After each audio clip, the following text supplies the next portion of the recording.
Bonjour, voici une petite vidéo qui explique un petit peu le comportement d'une suite arithmétique. C'est une vidéo destinée aux élèves d'une première technologique. Voilà, c'est parti.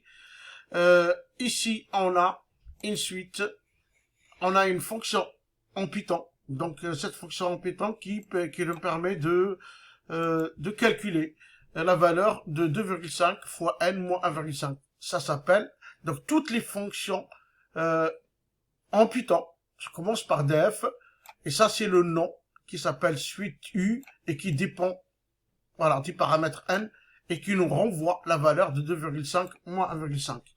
Alors, on va essayer de comprendre ça, ce que ça veut dire en détail. C'est-à-dire que lorsque je lui donne n égale 0, si je lui donne n égale 0, et ben notre fonction, il va faire 2,5 fois 0 moins 1,5. Et donc, elle me renvoie, elle va me donner la valeur de moins 1,5. Si je lui donne n égale 1, et ben, elle va me faire 2,5 fois 1, moins 1,5, et elle me renvoie la valeur de 1. Si je lui donne n égale 2, elle fait, donc, ma fonction va faire 2,5 fois 2, moins 1,5, et elle me renvoie le résultat qui est égal 3,5. Et ainsi de suite. Donc, finalement, pour le premier, donc, je vais avoir moins 1,5. Pour n égale 1, elle me renvoie la valeur de 1. Pour n égale 2, la fonction me renvoie 3,5. Pour n, 6. Pour n égale 0, 1, 2, 3, 4, elle me renvoie 8. Et ainsi de suite. Donc, je peux continuer comme ça. Donc, voilà. Je vais... Si on regarde de près ce que ça veut dire, je vais effacer ça pour avoir un peu plus de clarté là-dedans. Donc voilà, et je prends cette. Si je regarde bien, on a le premier terme, c'est celui-là, ça correspond à n égale 0. Celui-là, n égale 1, c'est-à-dire U1.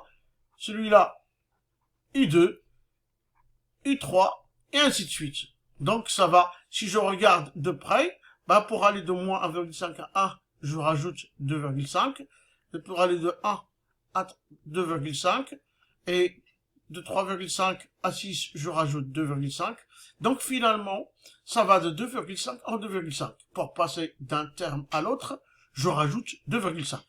Donc pour répondre aux questions ici, bah, tout simplement, je vais mettre que U0, c'est moins 1,5. U1 est juste à recouper, hein. Donc 1, U2 égale 3,5, U3, je trouve 3,5, et ainsi de suite. Voilà, U1 plus 1, qu'est-ce que ça veut dire, cette expression-là? Tout simplement, ça veut dire que on passe d'un terme à l'autre en ajoutant 2,5. Le fait de dire ça va de 2,5 à 1,5, il va se dire exactement la même chose que UN plus 1. C'est la même chose. Je prends celui qui est avant, donc c'est-à-dire 1 UN plus 2,5. Je passe d'un terme à l'autre en rajoutant 2,5. Voilà, tout simplement. Quelle est la nature de cette suite? Ben, bien entendu, donc il est évident puisqu'on ajoute à chaque fois le même nombre 2,5. C'est une suite arithmétique. Et Et lorsque vous avez une suite arithmétique, elle est utile, ou bien, et ce serait toujours bien de donner le premier terme qui est I0 égale moins 1,5 et la raison. Donc la raison c'est 2,5. Voilà. Retrouver ce résultat en exécutant le programme. Donc là, on va voir un petit peu ce que ça donne. Voilà. Donc je reprends ici le programme. Je l'ai préparé un petit peu à l'avance pour gagner un peu de temps. Donc j'ai la même fonction. Donc je fais run pour exécuter cette fonction-là. Et ici, je vais calculer. Donc je vais rajouter des petits... Et comment elle s'appelle suite, pour ne pas faire d'erreur, je fais un copier-coller. Donc CTRL-C, CTRL-V. Et ici, à la place de n, je vais mettre 0, tiens, pour le premier terme. Donc je exécute. Ça me donne 1,5. Pour calculer U1, bah pour 1, donc ça me donne 1. Je retrouve les mêmes résultats de tout à l'heure pour 2, Alors j'exécute. Et ça me donne 3,5.